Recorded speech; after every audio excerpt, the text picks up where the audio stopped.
Hello everyone, Sangeeta রান্নাঘরে সবাইকে স্বাগতম জানাচ্ছি। আশা করছি আপনারা সবাই খুব ভালো আছেন।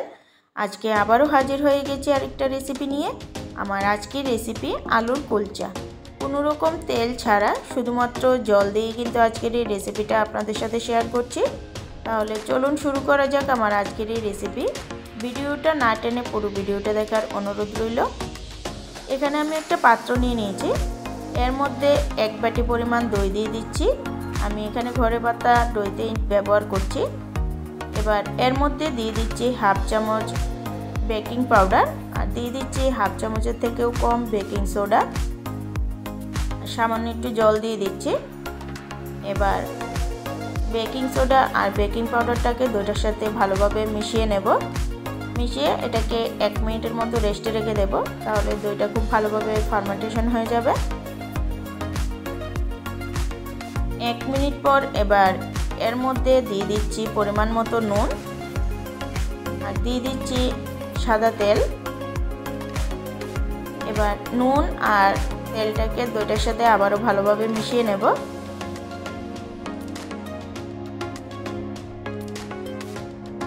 দইটাকে খুব ভালোভাবে মিশিয়ে নিয়েছি। এবার আমি এর মধ্যে দিয়ে দিচ্ছি ময়দা। এবার ময়দাটাকে আমি খুব ভালোভাবে দইটার সাথে সবার প্রথমে মেখে নেব। দইটাকে আমি ভালোভাবে ময়দাটার সাথে মেখে নিয়েছি।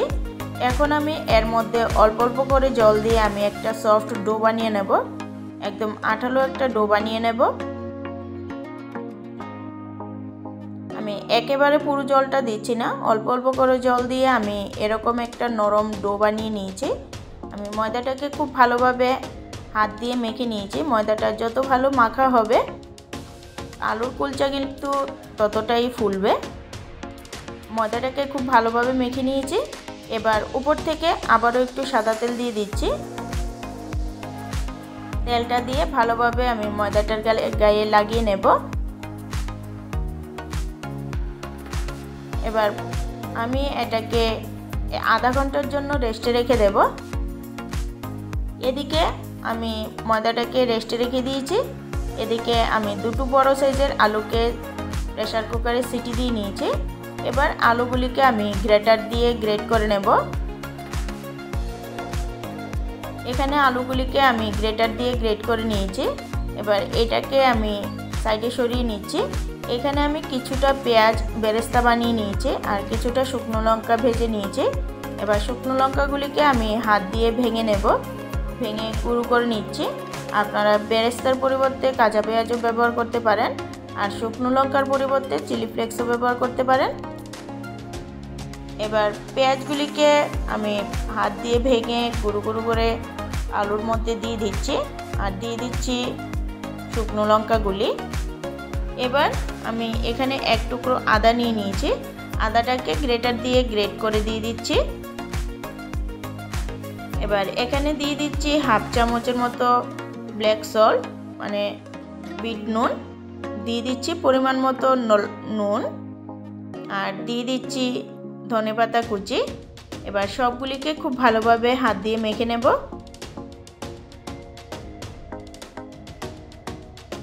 আলুটাকে আমি খুব ভালোভাবে হাত দিয়ে মেখে নিয়েছি।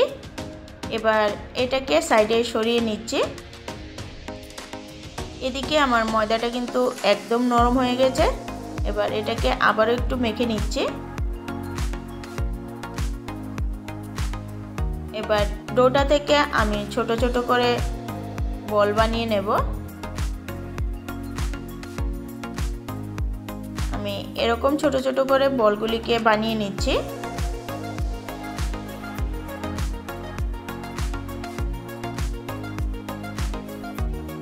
এখানে আমি সবগুলি বলই বানিয়ে নিয়েছি। এবার এখান থেকে একটা বল আমি নিয়ে নিয়েছি। এবার হাতের তালুর সাহায্যে এটাকে গোল করে নিচ্ছি। এবার বলটাকে হাতে নিয়ে এভাবে বাটির মতো গোল করে নেব। মাঝখানটাকে মোটা রেখে সাইডটাকে পাতলা করে নিচ্ছি। এভাবে করে আমি এটাকে একটা বাটির আকারে শেপ দিয়ে দিয়েছি। এবার এর মধ্যে 1 চামচ পরিমাণ আলুর পুরটা দিয়ে দিচ্ছি। এবার এটাকে সাইড থেকে খুব ভালোভাবে সিল করে নেব। এটাকে খুব ভালোভাবে সিল করতে হবে, না হলে কিন্তু বেলার সময় আলুর পুরটা বেরিয়ে যাবে। এভাবে করে ঘুরিয়ে ঘুরিয়ে খুব ভালোভাবে মুখটাকে আমি সিল করে নেব। এবার এটাকে আবারও একটু গোল করে নিচ্ছি। দেখুন আমার একটা তৈরি হয়ে গেছে। খুব সুন্দরভাবে আমি এটাকে সিল করে নিয়েছি। এভাবে করে আমি বাকিগুলিকেও বানিয়ে নেব। আমি আরেকটা পদ্ধতি দেখিয়ে দিচ্ছি। এখানে একটা বল নিয়ে উপরে হালকা করে একটু ময়দা ছড়িয়ে দিচ্ছি।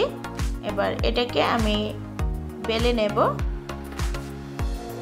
সাইডগুলিকে আমি পাতলা করে বেলে নিচ্ছি আর মাঝখানটাকে মোটা করে বেলবো। এভাবে আপনারা বেলেও কিন্তু এটার মধ্যে পুর ভরে এটাকে তৈরি করে নিতে পারেন। আপনাদের যেটা সুবিধা হয় সেভাবেই করবেন। এবার এর মধ্যে আবারও 1 চামচ পুর দিয়ে দিলাম। এবার মুখটাকে খুব ভালোভাবে আবারও সিল করে নিচ্ছি।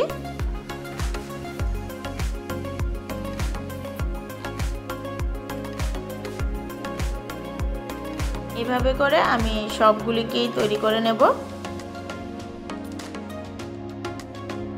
দেখুন আমার আরেকটা তৈরি হয়ে গেছে। এখানে আমি সবগুলিকেই বানিয়ে নিয়েছি। এবার এগুলিকে বেলে নেব। তো তার জন্য একটা বল আমি এখানে নিয়ে নিয়েছি। এবার হাতের তালুর সাহায্যে হালকা করে একটু প্রেস করে আলুটাকে ছড়িয়ে নিচ্ছি, না হলে বেলার সময় বেরিয়ে যাবে। এবার উপর থেকে অল্প একটু ময়দা ছড়িয়ে দিচ্ছি। দিয়ে এবার হালকা করে প্রেস করে এটাকে আমি বেলে নেব। বেশি জোরে চাপ দিলে পুরটা কিন্তু বেরিয়ে যাবে, তাই হালকা করে প্রেস করে আমি এটাকে বেলে নিচ্ছি। এবার উপর থেকে কিছুটা ধনেপাতা কুচি ছড়িয়ে দিচ্ছি। ধনেপাতা কুচিটা দিয়ে তারপর উপর থেকে আবারও একটু বেলে নিচ্ছি, তাহলে ধনেপাতা কুচিগুলি খুব ভালোভাবে এটার গায়ে লেগে যাবে। আমার একটা তৈরি হয়ে গেছে। এভাবে করে আমি আরেকটা বানিয়ে নিচ্ছি। এভাবে হালকা করে চাপ দিয়ে প্রথমে আমি আলুটাকে ছড়িয়ে নিচ্ছি, তারপর বেলনের সাহায্যে এটাকে বেলে নিচ্ছি।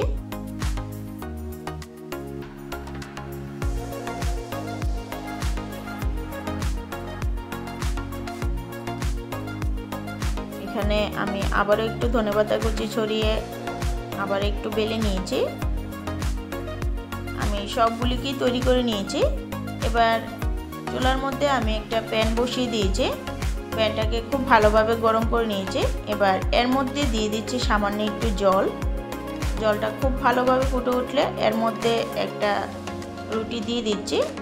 এবার ঢাকা দিয়ে চুলার আঁচটাকে একদম হাইতে করে দিয়ে এটাকে 1 মিনিটের মতো ভেজে নেব। 1 মিনিট পর দেখুন আলুর কুলচাটা কতটা ফুলে উঠেছে। এবার অপর পিঠটাকে উল্টে নেব। অপর পিঠটাকে উল্টে আবারও ঢাকা দিয়ে দেব। দেখুন আমার দুটোটা পিঠই কিন্তু একদম লাল লাল করে ভেজে নিয়েছি। এবার কিছুটা বাটার আমি এর উপরে লাগিয়ে নিয়েছি। আমার একটা আলুর কুলচা কিন্তু তৈরি হয়ে গেছে। এভাবে করে আমি বাকিগুলিকেও বানিয়ে নেব।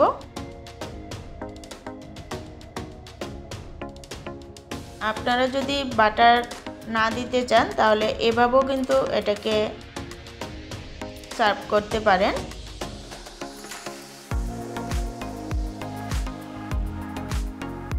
এভাবে করে আমি বাকি সবগুলিকেই তৈরি করে নিচ্ছি।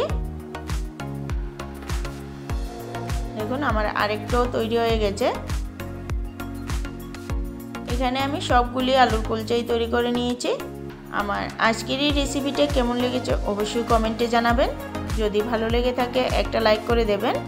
চ্যানেলটাকে সাবস্ক্রাইব করে আমার পাশে থাকবেন। আমার চ্যানেলে নতুন বন্ধু হয়ে থাকলে চ্যানেলটাকে সাবস্ক্রাইব করে পাশে থাকা বেল আইকনটা ক্লিক করে দেবেন।